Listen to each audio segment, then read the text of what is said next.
نبی پاک صلی اللہ علیہ وآلہ وسلم کے ساتھ کفار کی بدسلوکیاں۔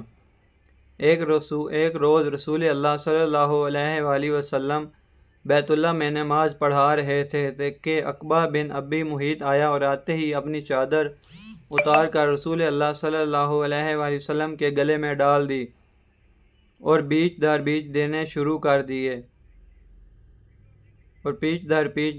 کر دیا۔ آپ کا دم گھٹنے لگا۔ اتنے میں ابوبکر صدیق رضی اللہ عنہ کو پتہ چلا، وہ تشریف لائے اور دھکے دے کر اس ملعون کو ہٹایا۔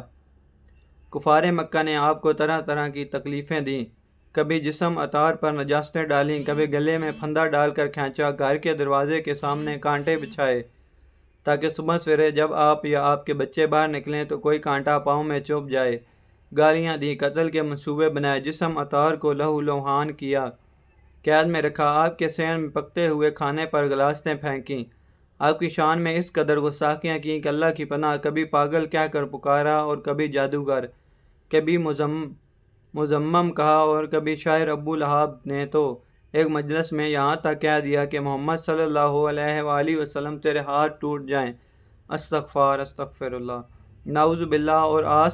اور آس بن وائل تو اس سے بھی بڑھ گیا، وہ ملعون جہاں بھی آپ صلی اللہ علیہ وسلم کا ذکر خیر سنتا تو کہتا اسے چھوڑ دو، وہ دم کٹا ہے، اس کے پیچھے اس کی نرینہ اولاد نہیں، رحمت للعالمین، بہتر و برتر، طاہر و اطہر، ساقی کوثر، شافع محشر۔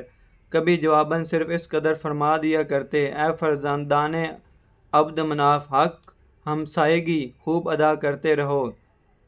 سیاہ ستہ۔